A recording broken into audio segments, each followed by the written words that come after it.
बिस्मिल्लाहिर्रहमानिर्रहीम। अस्सलाम वालेकुम। मैं हाफ़िज़ मोहम्मद काशिफ़ और आप देख रहे हैं मेरा channel technical information portal. Friends, आपको जैसा कि पता है कि एफबीआर में बहुत तेज़ी से बहुत सी चेंजिंग्स आ रही हैं। उसका मेन मकसद ये है कि जो टैक्स कलेक्शन होनी चाहिए थी वो हो ही नहीं है। तो पहले तो मैंने आपसे बार-बार डिस्कशन की है कि एफबीआर की चेंजिंग के हवाले से कि एक पॉलिसी बनाई है कि 60 दिन के अंदर-अंदर एफबीआर आपका पासवर्ड तब्दील कर देगा। तो उसका रिकवर करने का तरीका भी मैंने आपसे शेयर किया और ये भी मैंने आपसे शेयर किया कि आपका फ़ोन नंबर और ईमेल आपका अपना होना चाहिए और एक्टिव होना चाहिए। वो आप ज़रूर दें ताकि अगर आपका पासवर्ड चेंज भी कर देता है तो आप फॉरगेट कर सकें पासवर्ड। फॉरगेट किस तरह होता है उसका भी मैंने आपको बताया, चेंज पासवर्ड किस तरह होता है वो भी मैंने आपसे शेयर किया है, मेरे चैनल पर वीडियोज़ मौजूद हैं। तो ये चीज़ होनी आपके पास बहुत ज़रूरी है। अगर आपके पास फ़ोन नंबर और ईमेल का प्रॉब्लम है, फ़िलहाल ये बाहर बैठे हैं, नॉन रेज़िडेंट हैं, तो आप विदिन 60 डेज़ अपना पासवर्ड चेंज कर लिया करें। इसका दूसरा हल ये है। तीसरा नंबर पे आज जो हमने ये स्टार्ट किया है, वो ये है कि हमने बात करनी है न्यू लॉज़ जो अमेंडमेंट आई है, न्यू लॉ अप्रूव हुआ है, उसके ऊपर हमने बात करनी है। वो क्या अमेंडमेंट है? पहला तो ये है कि फाइलर, नॉन फाइलर का चक्कर ख़त्म कर रहे हैं और इसके साथ एलिजिबल का लफ्ज़ लेकर आ रहे हैं कि वो अहल है या नहीं है, नॉट एलिजिबल या इनएलिजिबल है। तो एलिजिबल कौन हो सकता है? इसमें क्या गुड न्यूज़ हैं जो न्यू अमेंडमेंट्स आ रही हैं, उसके ऊपर हम बात करेंगे। इसमें ड्रॉबैक्स क्या हैं जिसका हमने ख़्याल रखना है कमिंग टैक्स रिटर्न्स में, वो उसके ऊपर भी हम बात करेंगे। एलिजिबल में हमने ये देखना है कि कोई भी चीज़ आप परचेज़ करने लगेंगे तो एफबीआर अब आपको ये नहीं देखेगा कि आप फाइलर हैं या नॉन फाइलर हैं। पहले क्या होता था, नॉन फाइलर भी चीज़ें परचेज़ कर लिया करता था कुछ ज़्यादा टैक्स देकर। प्रॉपर्टीज़ के ऊपर इन्होंने फिर दरमियान में एक लॉ इंट्रोड्यूस करवाया कि जो लेट टैक्स रिटर्न फाइल करेगा तो उसके ऊपर डबल टैक्स होगा और जो टाइमली फाइल करेगा उसके ऊपर विथहोल्डिंग टैक्स जो होगा वो सिंगल होगा। जो नॉन फाइलर होगा उसके ऊपर बहुत ज़्यादा इन्होंने टैक्स रेट बढ़ा दिया था, अप टू 20% बढ़ा दिया था एडवांस टैक्स। यानी कि इस फाइलर अगर 3% दे रहा है, लेट फाइलर 6% देगा और नॉन फाइलर अप टू 20% तक भी ये टैक्स ले गए थे। मुख्तलिफ कंडीशंस इन्होंने बना दी थी कि इतनी लिमिट तक प्रॉपर्टी को परचेज करता है तो इतना टैक्स है, इससे बढ़ता है तो इतना टैक्स है। इसमें जो नॉन रेजिडेंट पाकिस्तानीज़ थे उन्हें फेवर दी गई थी कि अगर वो नॉन फाइलर भी हैं, इवन के फाइल नहीं करते और लेट फाइलर हैं, ये टैक्स रिटर्न लेट फाइल करते हैं, तो उन्हें मिनिमम ये टैक्स पे करना होगा, एडवांस टैक्स जो 3% था। वो किस तरह चालान बनेगा, किस तरह आपने 3% पे करना है, उसके ऊपर भी मैंने वीडियोज़ बनाई थी और ये भी साथ-साथ आपको अपडेट करता रहता था। काफ़ी टाइम हो गया है मैंने वीडियोज़ नहीं बनाई क्योंकि मैं अकाउंटिंग का कोर्स बना रहा था। टैक्स रिटर्न जब भी हम फाइल करते हैं, हम अपना टैक्स दे भी देते हैं, तो एफबीआर उसको नहीं मान रहा होता है। उसकी वजह ये है कि एफबीआर कहता है कि जिस तरह आप हिसाब-किताब करते हैं, अपने बिज़नेस का प्रॉफ़िट निकाला हुआ है, इस हिसाब-किताब को मैं नहीं मानता। तो हिसाब-किताब का जो इंटरनेशनली अप्रूव्ड जो प्रिंसिपल्स हैं, जनरली एक्सेप्टेबल अकाउंटिंग प्रिंसिपल्स हैं, उसके तहत हमने अपना हिसाब-किताब किस तरह मेंटेन करना है, इसके ऊपर मैंने एक कोर्स बनाया है। वो कोर्स मैंने लॉन्च कर दिया है, तो इसके ऊपर मैं वर्क कर रहा था। अब हम अमेंडमेंट्स के ऊपर आए हैं, जो एलिजिबल है, इसमें कोई भी चीज़ हम परचेज़ करेंगे तो एलिजिबिलिटी क्राइटेरिया बना दिया है कि वो देखेगा कि आप इसके अहल भी हैं या नहीं हैं। अहल का मतलब ये है कि देखेगा कि आपके पास इतना पैसा कमा भी रहे हैं और उसके ऊपर टैक्स भी पे कर रहे हैं या नहीं है कर रहे। तो उसके लिए आप जो भी अपनी वेल्थ स्टेटमेंट में पैसा शो करवाएँगे, तो वो देखेगा कि इसके ऊपर टैक्स पेड है या नहीं है। आपको वेल्थ स्टेटमेंट में भी जमा करवानी पड़ सकती है ये चीज़ें परचेज़ करते हुए, मोटर व्हीकल, प्रॉपर्टी और हाउस या फ्लैट वगैरह आप परचेज़ करते हैं। और वेल्थ स्टेटमेंट में अगर आप मेंशन करते हैं कि उसमें आपके जो बैंक में पैसा आ रहा है, फॉर एग्जांपल आप 1 मिलियन की प्रॉपर्टी परचेज़ करना चाहते हैं, बैंक में आपका 1 मिलियन आ रहा है,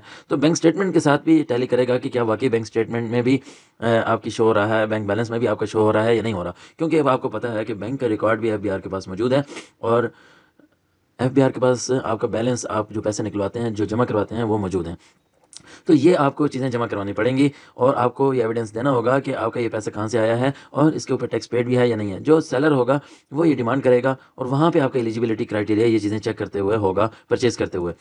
तो ये चीज़ें इन्होंने सेट की हैं। इसमें अब आपने क्या करना है, जो वेल्थ स्टेटमेंट बनानी है वो बड़े केयरफुली आपने बनानी है। ऐसा नहीं कर देना कि वेल्थ स्टेटमेंट आप अपने आप को जस्ट फाइलर करवा लें, जैसे पहले करवा लेते थे, स्टेटस एक्टिव है, ठीक है, टैक्स आपका माफ़ हो गया, कम हो गया, टाइमली करवा लिया है। अब ये चीज़ें नहीं हैं। अब आपको वेल्थ स्टेटमेंट अपनी बैंक स्टेटमेंट के साथ उस हिसाब से बनवानी होगी। ये आपने केयर करनी है। ये केयर नहीं करेंगे तब आप फँस जाएँगे, आप चीज़ें परचेज़ नहीं कर सकेंगे।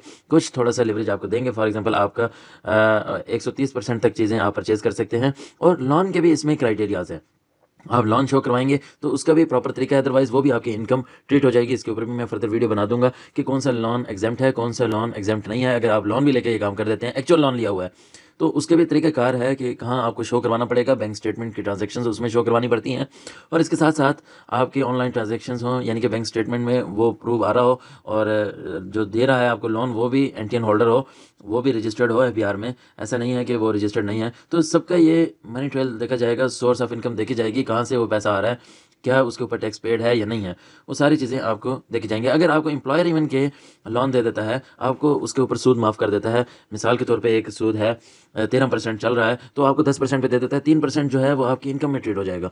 तो ये चीज़ें सारी एक एक्सपर्ट ही जानता है, तो आप अपनी टैक्स रिटर्न एक्सपर्ट से करवाएं। 500,000 की बचत में आप अपना नुकसान ना कर बैठें, पता चले कि आपको नोटिस भी आने लग जाए, क्योंकि एफबीआर थर्ड पार्टी ऑडिट भी स्टार्ट करवा रहा है। बाहर से जो ऑडिटर्स हैं, जो फर्म्स हैं, उन्हें रिक्रूट करेगा। उसकी वजह यह है कि एफबीआर के पास मैन पावर इतनी नहीं है। वो ये चाहता है कि मैं ट्रेंड बंदे लूँ, क्योंकि न्यू रिक्रूटमेंट में ट्रेंड करना पड़ता है लोगों को, तो उसके बाद ही जाके एक तैयारी होती है, तो उसके लिए टाइम चाहिए होता है। एफबीआर के पास अब टाइम नहीं है, IMF की शराइत बड़ी टाइट हैं और टैक्स कलेक्शन नहीं हो रही, और इस तरह के मसाइल अब चल रहे हैं। तो एफबीआर बड़ा सीरियस है इन मामलात में, तो आप भी इस चीज़ को सीरियस ले लें, ताकि आपको आने वाले वक्त में मसाइल का सामना ना करना पड़े। गुड न्यूज़ इसमें क्या है कि अब जो आप टैक्स रिटर्न फाइल करेंगे, इसमें आपने अपने फैमिली मेंबर्स का भी बताना है कि आपके डिपेंडेंट फैमिली मेंबर्स कौन से हैं, यानी कि आपको 25 साल से कम है, अनमैरिड डॉटर्स हैं, तो आपके ऊपर जो डिपेंडेंट हैं उनका आपको बताना पड़ेगा। इससे यह है कि उनको टैक्स रिटर्न फाइल करने की ज़रूरत नहीं होगी। बज़ाहिर तो ये गुड न्यूज़ है, क्योंकि इसमें जैसे आपको सबको टैक्स रिटर्न फाइल करवानी पड़ जाती थी, जो कमा रहा है, जो नहीं कमा रहा, क्योंकि उसने भी कोई काम करना है, उसने टैक्स से बचना है।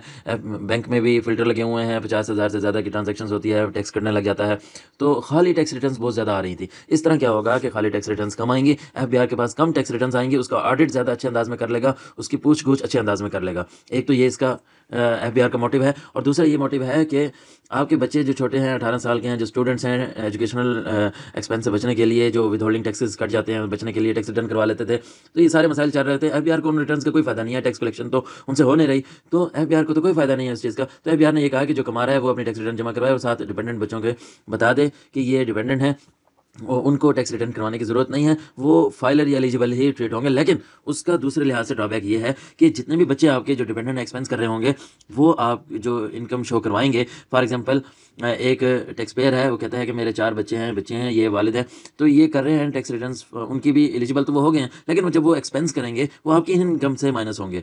यूँ आप ये नहीं है कि इनकम शो करवाएं, मेरी 10 लाख इनकम है और सारी की सारी सेव करवा दें, मेरी बैलेंस शीट या वेल्थ स्टेटमेंट अच्छी खासी दिखने लग जाए, ताकि कल को मैं एक चीज़ परचेज करूँ तो मुझे परेशानी ना हो। लेकिन जब ये डिपेंडेंट के एक्सपेंस देके जाएंगे, तो वो भी उन्हीं में से माइनस होंगे, तो आप इतना ज़्यादा बचा भी नहीं सकेंगे। एक्चुअल स्टेट आ जाएगी एफबीआर के पास, और जो बचत है एक्चुअल आ जाएगी। इस तरह आप इनकम नहीं छुपा सकेंगे। जो भी चीज़ परचेज करने जाएंगे, एफबीआर कहेगा ये तो इतना पैसा आपके पास बचता नहीं था, कैसे बचा के आपने ये चीज़ परचेज कर लिया। इसका मतलब यह है कि आपने इनकम हाइड किया और उस ब्लैक मनी से आप ये चीज़ परचेज करना चाहते हैं।